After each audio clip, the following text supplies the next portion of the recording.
Assalamualaikum warahmatullahi wabarakatuh. Selamat pagi anak-anak. Kali ini kita masuk dalam part 2, membahas tentang stratifikasi sosial. Kalau di part 1 kemarin kita sudah membahas tentang diferensiasi atau perbedaan yang setara atau perbedaan yang sama secara horizontal. Nah, saat ini kita akan mempelajari tentang stratifikasi sosial atau pembedaan atau penggolongan masyarakat secara vertikal. Ada atas dan ada bawah. Langsung saja. Nah, menurut Mark Weber, stratifikasi sosial itu mendefinisikan stratifikasi sebagai penggolongan orang-orang yang termasuk dalam suatu sistem sosial tertentu ke dalam lapisan-lapisan hierarki menurut dimensi kekuasaan, hak istimewa, dan prestise. Jadi emang ini ada pelapisan-pelapisan menurut dimensi kekuasaan, hak istimewa, dan prestise atau hak-hak keistimewaan ya. Jadi ada lapisan atas, bawah. Kemudian di dalam masyarakat kita itu salah satunya adalah profesi buruh yang di pabrik tekstil. Jadi nanti ada buruh, ada manajer, ada atasan, dan ada pemilik pabrik. Dan itu memiliki penggolongan secara vertikal, atas dan bawah ya.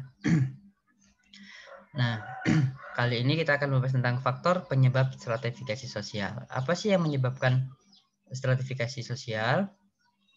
Faktor penyebabnya adalah kemampuan atau kepandaian, umur, fisik, jenis kelamin, sifat keaslian, keanggotaan masyarakat, dan harta benda. Ya, contohnya seorang dengan fisik yang kuat dapat melindungi orang yang lemah, dan orang yang pandai dan bijak akan dijadikan pemimpin dalam masyarakat. Jadi biasanya kalau kalian juga memilih seorang pemimpin itu pasti voting, dan kalian juga pasti memiliki kriteria. Kira-kira si A cocok gak sih jadi ketua kelas, si B cocok gak sih jadi ketua OSIS gitu ya. Nah, kalian kan bisa menilai dari kebijaksanaan dan kepandaian orang tersebut. Biasanya orang-orang yang bijak itu pantas dijadikan seorang pemimpin gitu ya. Jadi yang punya kepandaian, punya umur yang lebih muda, punya fisik yang kuat, itu biasanya bisa menjadikan penyebab adanya stratifikasi sosial. Contohnya ini seperti tentara yang dia harus kuat karena tentara harus melindungi negara kesatuan Republik Indonesia. Kemudian dasar stratifikasi sosial dalam masyarakat itu ada 3. Yang pertama atas dasar kekayaan, kekuasaan, dan keturunan. Nah, yang kekayaan ini berkaitan dengan harta benda yang dimiliki oleh seseorang. Orang yang kaya, orang yang memiliki banyak harta benda itu biasanya lebih terpandang, terhormat di dalam masyarakat. Sementara orang yang miskin tidak memiliki harta benda itu cenderung berada di lapisan bawah. Ya, kemudian berdasarkan kekuasaan, nah itu seorang bupati, gubernur, kepala desa, nah itu dia dapat menentukan kehendak terhadap orang lain yang dikuasainya. Jadi yang namanya pemimpin yang memiliki kekuasaan, pejabat itu berada di lapisan atas, sementara rakyat biasa itu orang-orang miskin itu ada di bawah, gitu ya. Jadi itulah dasarnya. Jadi semakin tinggi jabatan, ya semakin tinggi juga kehormatan yang ada di masyarakat. Nah, kemudian yang ketiga ada dasar keturunan. Seperti masyarakat feodal, nah ini masyarakat-masyarakat yang masih menganut sistem kerajaan, seperti yang ada di Solo, Jogja, di Bali ada kasta, ya kan? Jadi kalau emang dia keturunan raja, keturunan bangsawan, itu dia menapati lapisan sosial di atas. Nah, kalau di dalam masyarakat Bali itu ada kasta tertinggi, ada Brahmana, Waisa, dan Sudra. Ya, jadi biasanya Sudra itu petani-petani biasa, sementara yang Brahmana itu kasta yang paling atas. Dan itu kalau emang keturunannya sudah keturunan raja, seterusnya status sosial di keluarga tersebut akan terus tinggi gitu, nggak bisa turun. Nah ini ya yang ada di Bali. Salah satunya berdasarkan keturunan.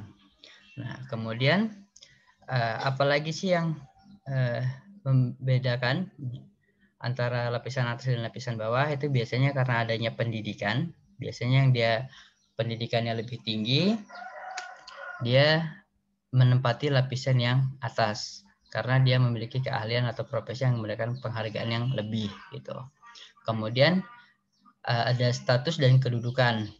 Ya, status dan kedudukan menunjukkan hak dan kewajiban seorang dalam masyarakat. Jadi kalau emang statusnya warga, ya menjalankan perannya sebagai warga gitu. Jadi warga tidak bisa mengatur warga yang lain kecuali kepala desa, RT atau RW gitu ya. Kemudian ada peran atau tingkah laku yang diharapkan oleh orang lain, kedudukan atau status gitu. Jadi kayak misalnya kalian perannya sebagai siswa. Nah, sebagai siswa kalau dia bukan ketua kelas maka tidak bisa mengatur di kelas. Kenapa? Karena yang mengatur di kelas itu adalah ketua kelasnya. Begitupun dengan di OSIS.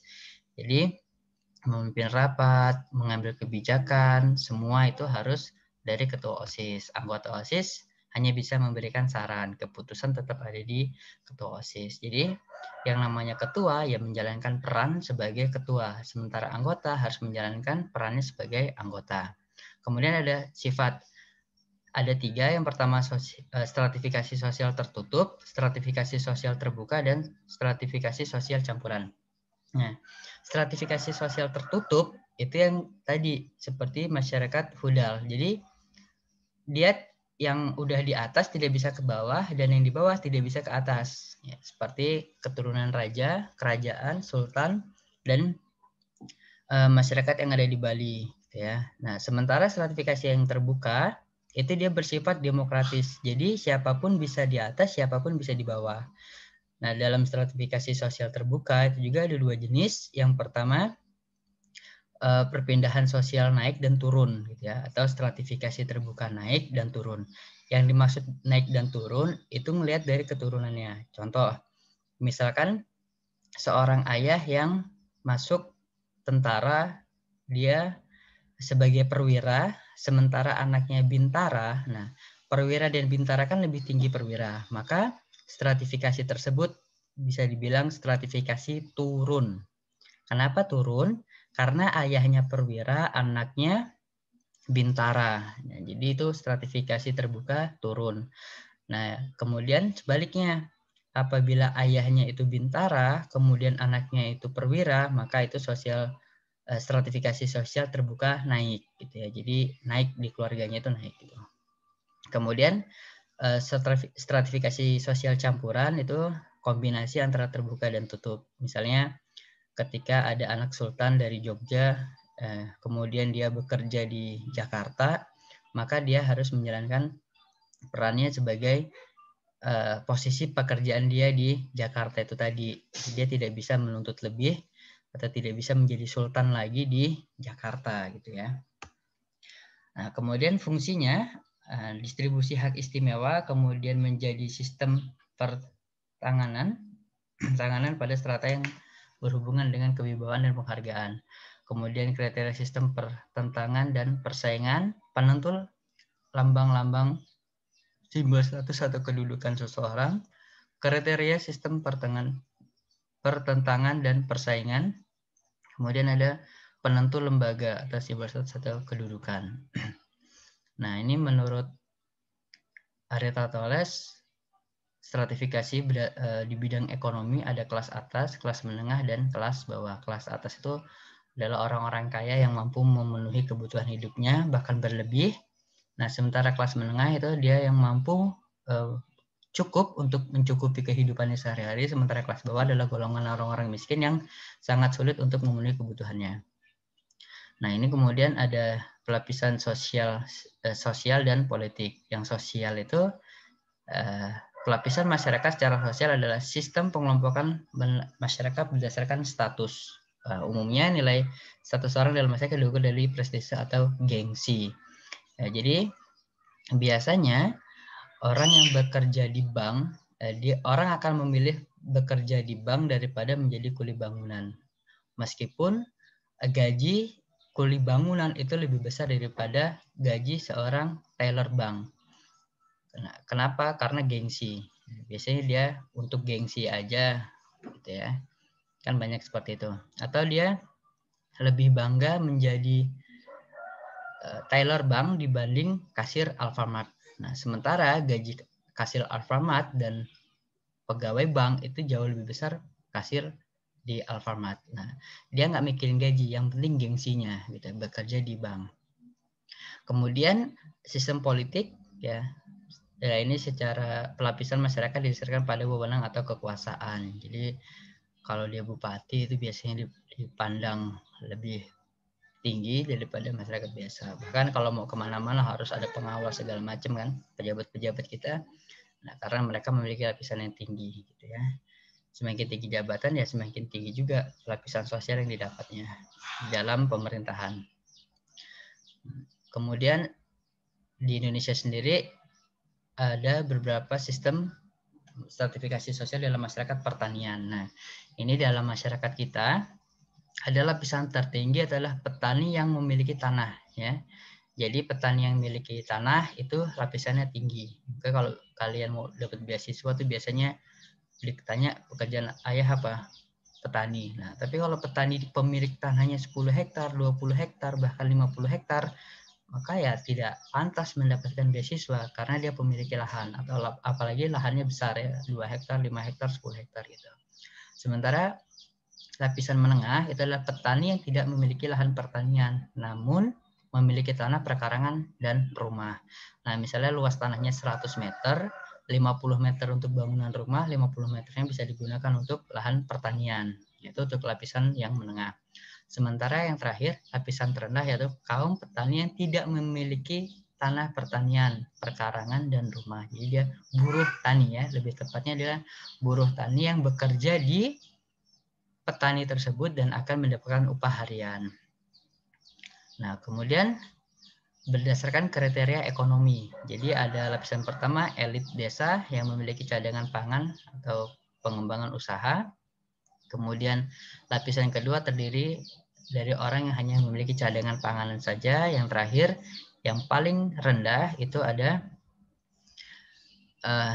dia tidak memiliki cadangan dan tidak memiliki usaha. Nah, mereka hidup untuk memenuhi kebutuhan hidup sehari-hari. Jadi yang dia bekerja sehari itu dapat gaji dan untuk memenuhi kebutuhan itu aja. Gitu. Untuk kemudian besok ya besok harus kerja lagi gitu ya.